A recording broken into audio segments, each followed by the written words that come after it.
Bonjour.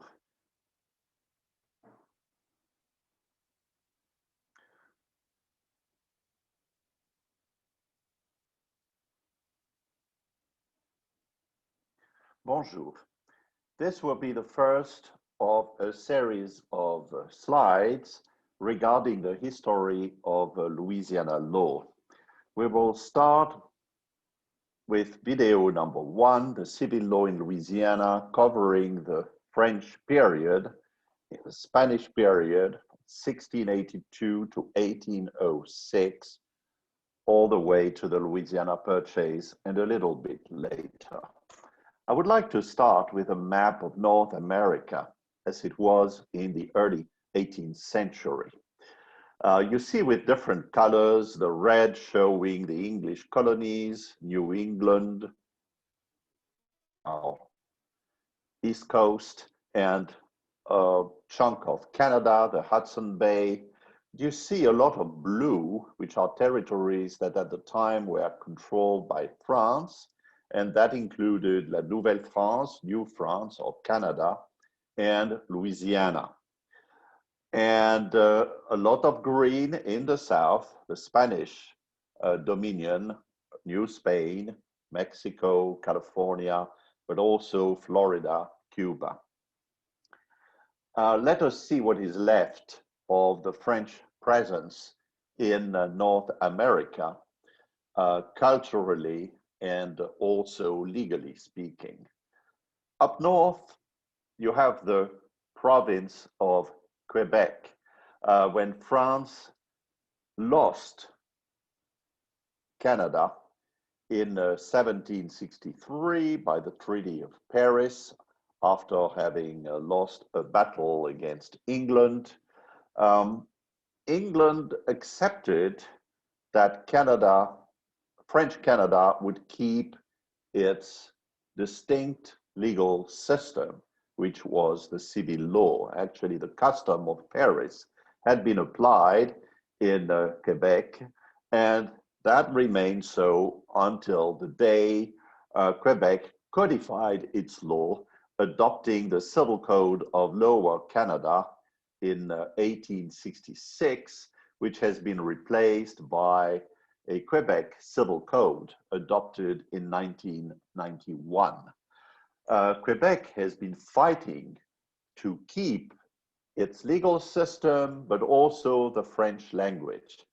So in the province of Quebec, in the Confederation of Canada, you must speak French. All the laws are in French, and they are civil law. I move now to the Atlantic Canada, to an area that was once known as Acadia, where another group of French people had settled in what is nowadays Nova Scotia and founded colonies of Grand Pré, Port-Royal, Beaubassin, and they also settled in the northern tip of Nova Scotia, Ile Royale, with the fortress of Louisbourg, or Ile Saint-Jean, which is now Prince Edward Island. So these were French colonies which were not strongly administratively organized. The people who had come to settle in that region were actually farmers from Western France, and they managed to cultivate the land under the loose control of a sort of governor. And French law was loosely applied, though there is no strong evidence of the application of the custom of Paris. Cases were more or less decided under the coutume de Poitou, under local customs of Western France. England took control of Acadia at a time when French still controlled Quebec. And that was rather contentious because the Acadian farmers did not object to be ruled by the British. The kings of England and of France were anyway very far away, but they were upset when they were asked to swear an oath of allegiance to the English king, because this would mean that in case of war against France, they would have to fight their French-speaking brothers of Quebec. And therefore, they resisted, they refused to swear the oath of allegiance. At some point, the situation got tense, and in 1755, the English governor decided to deport the French speakers from Acadia.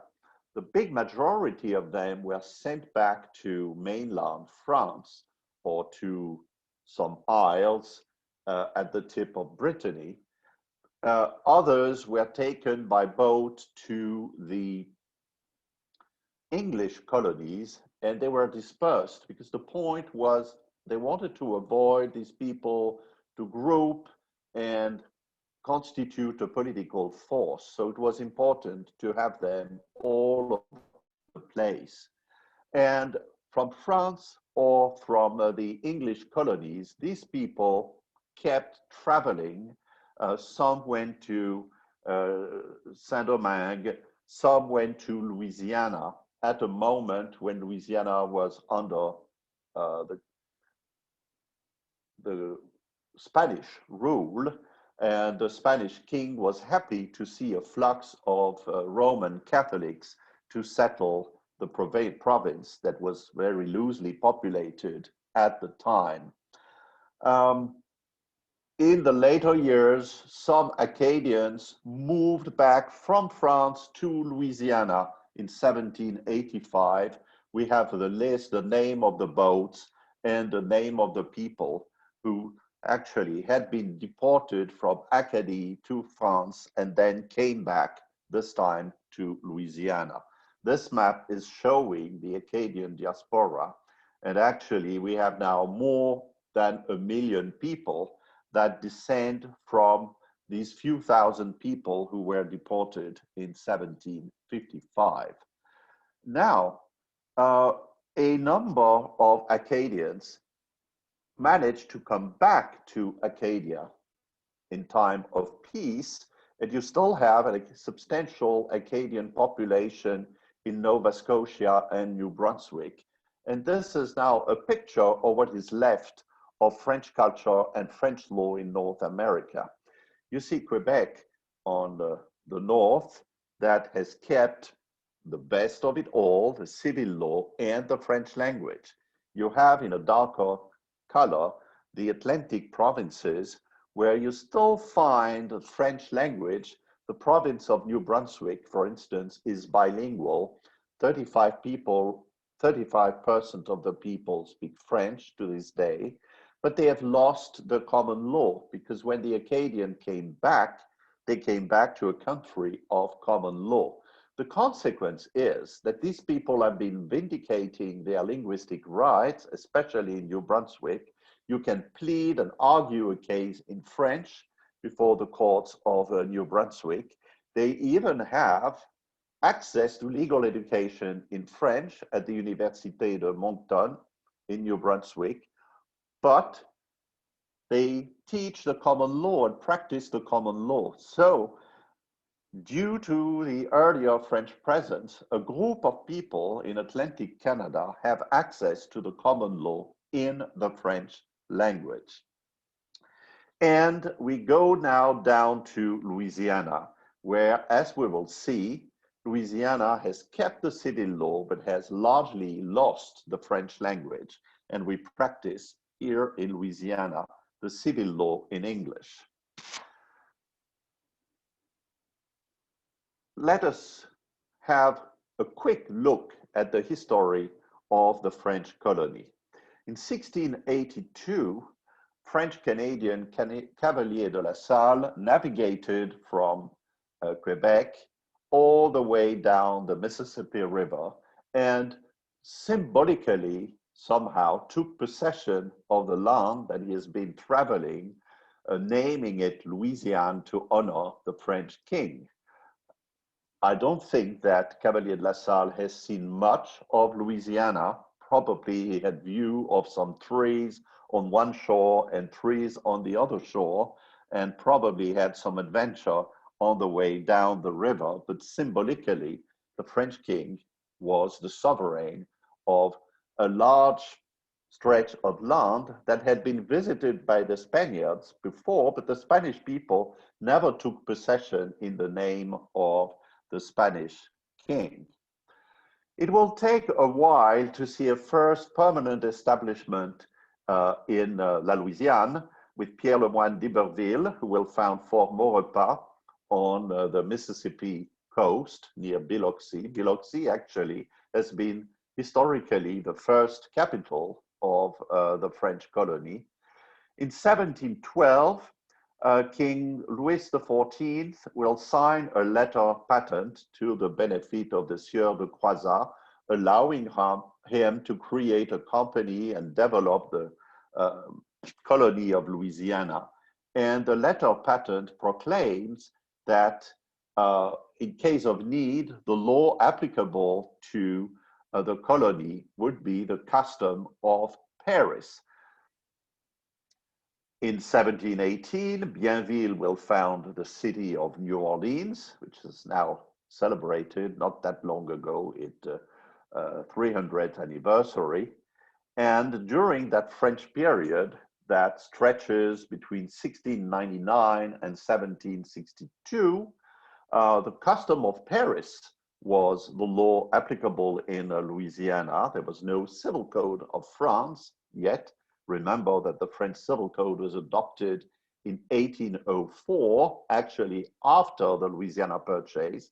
There was a code, a French code applied there, the Code Noir, the Black Code, that regulated slavery.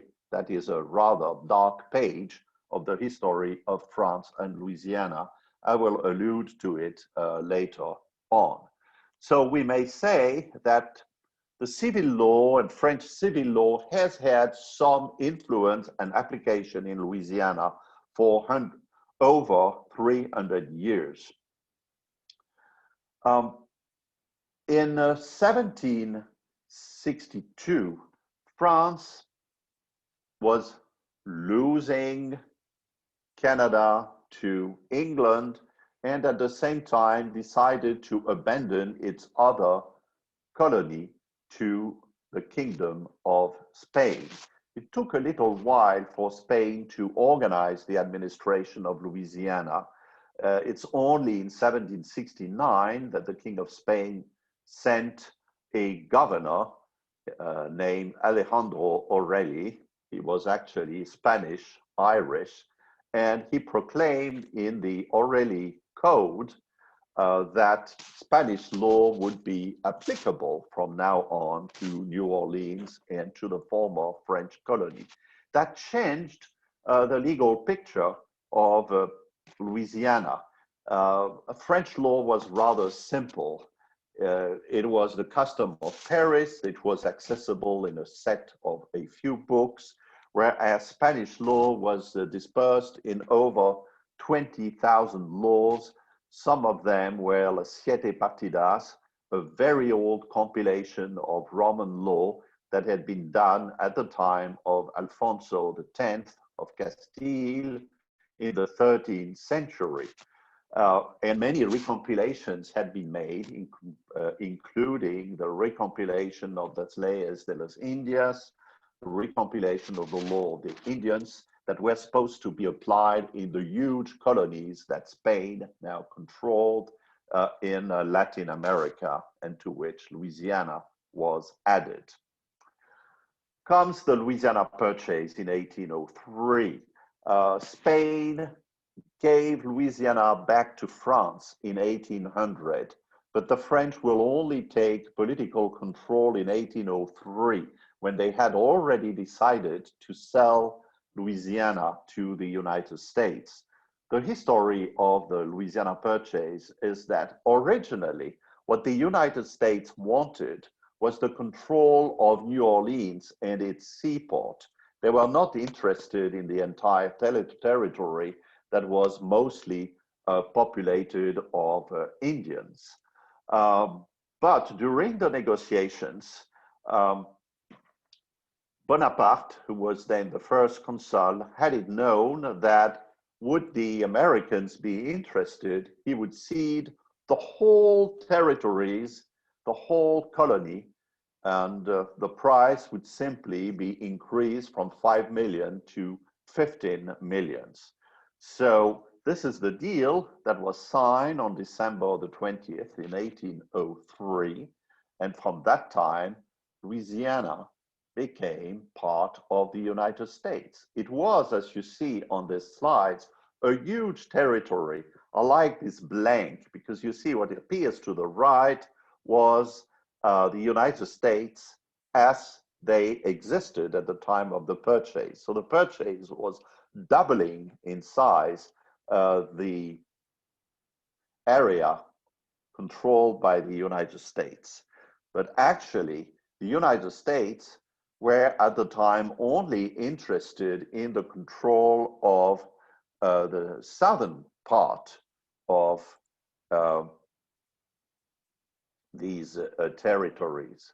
If you will, this area down there, okay, the mouth of the Mississippi.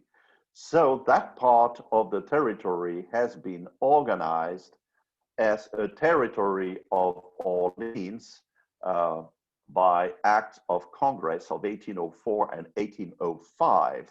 And the rest, the northern parts that you see here, was a Louisiana territory with very limited administration because there were very few European people living in the region. You see, by the way, that a number of states have been carved out of this huge territory all the way to the Rocky Mountains and to the Canadian border. If you want to know more about the history of the Louisiana Purchase and its aftermath, what I'm telling you on this video derives from 3 books. Jefferson's Louisiana by George Dargo, discussing politics and the clash of legal traditions at the time of the purchase. I cite also to the book of John Cairns, professor at the University of Edinburgh, who has studied the codification of the law in Louisiana and Quebec. And there is the book of Richard Kilbourne that has been published here at LSU and reprinted in 2008. Let's focus on the territory of Orleans for the rest of this presentation. The population at the time of the purchase was rather scarce, nearly 43,000 inhabitants, 8,000 of them in the city of New Orleans. That's the size of a big village, right? You see that over a short period, the population will nearly double. And this is important because when the territory of Orleans was created, it was said that the moment the territory would exceed a population of 60,000 inhabitants, the territory could apply for statehood, which happened in 1812. The population was mixed. You distinguish the ancienne population, or the ancient inhabitants, on the one side. They were mostly French Creoles. French Creoles meant people who descended from French ancestors who had migrated to Louisiana, and principally actually the founders of New Orleans. The Acadians were people who came as the result of the deportation of 1755 and had been sent to the English colony or back to France and migrated to Louisiana after 1785 during the Spanish period. And these groups are quite distinct because the Creole are largely educated, they are merchants, they developed a bourgeoisie, a wealthy bourgeoisie of planters, merchants, whereas the Acadians were living from agriculture and were largely uneducated. And the French spoken by the Acadian was slightly different from the French of the Creole.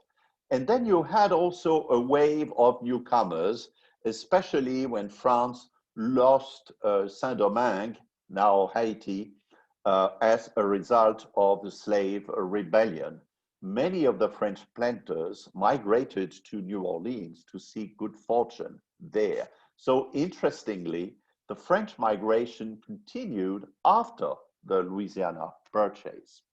And you have more and more an Anglo-American population that will settle in Louisiana.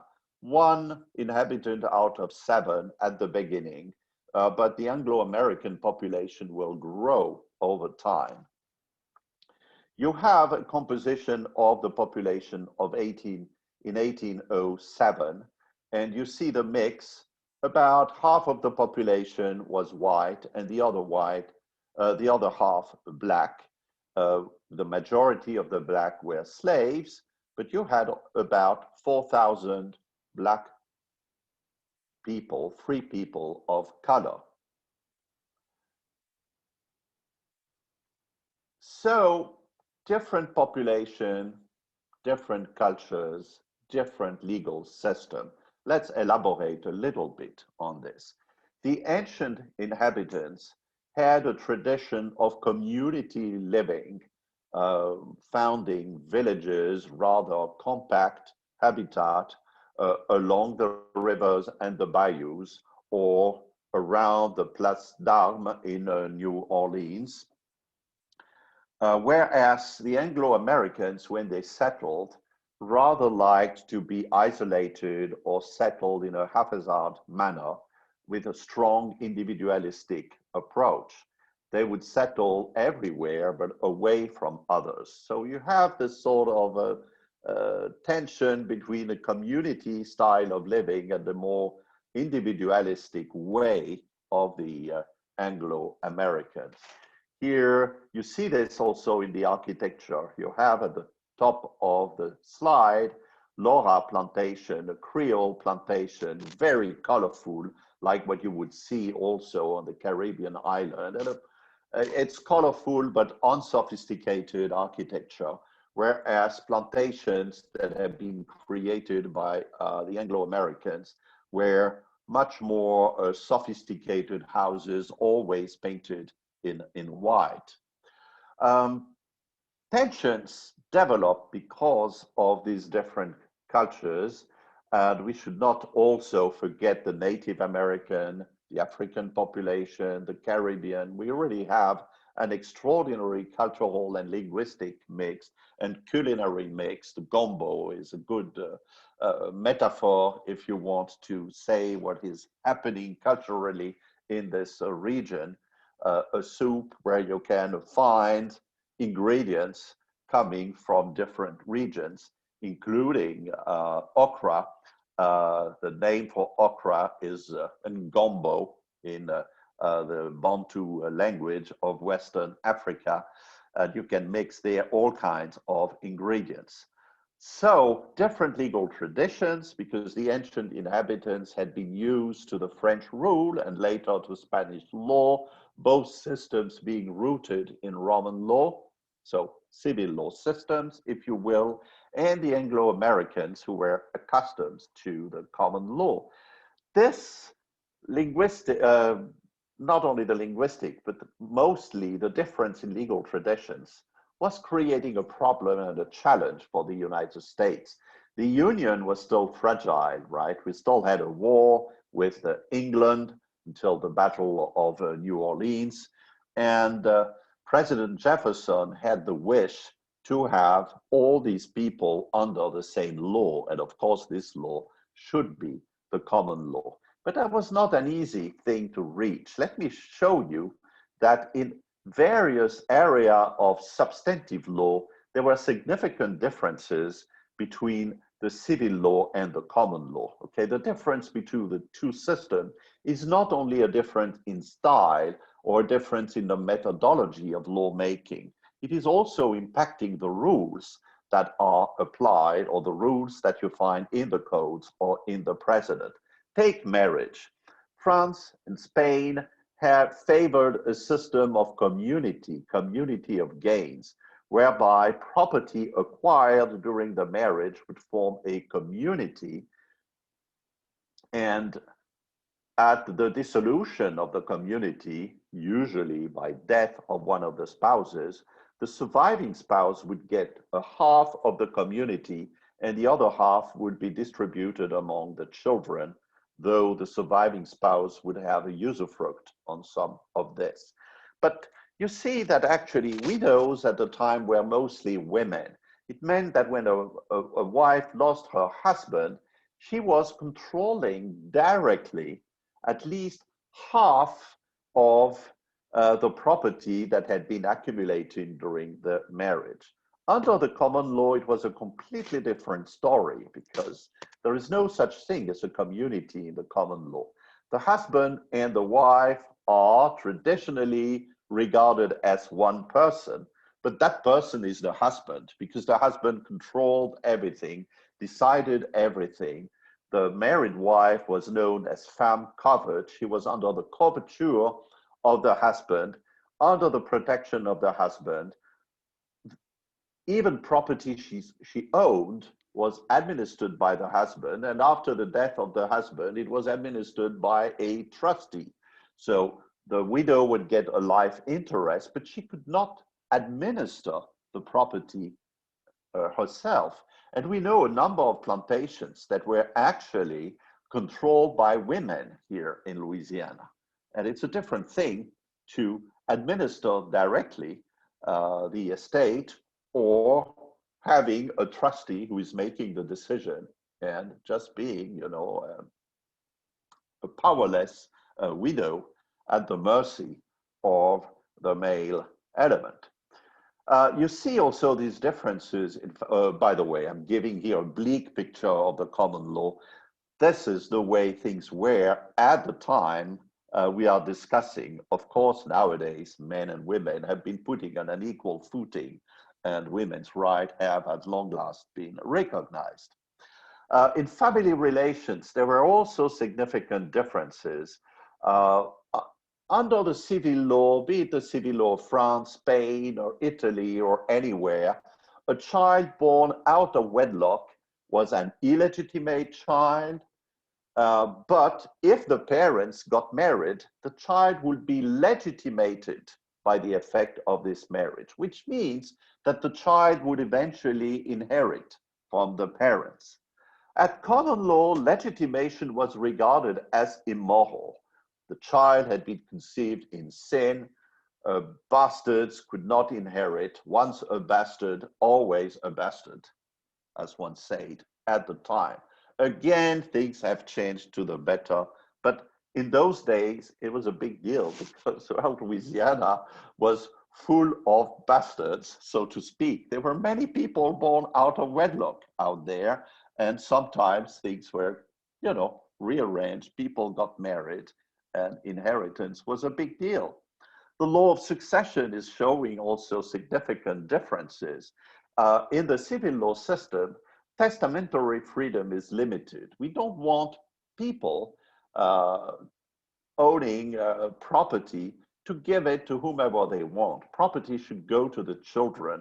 It's largely for them, or it was back then, a matter of survival. So we have a system of forced heirship whereby a sizable portion of the estate is going by law to be distributed equally among the children, and the deceased by testament can only dispose of a limited part of the belongings. The common law has full testamentary freedom and doesn't know a system of forced heirship, and children can be disinherited.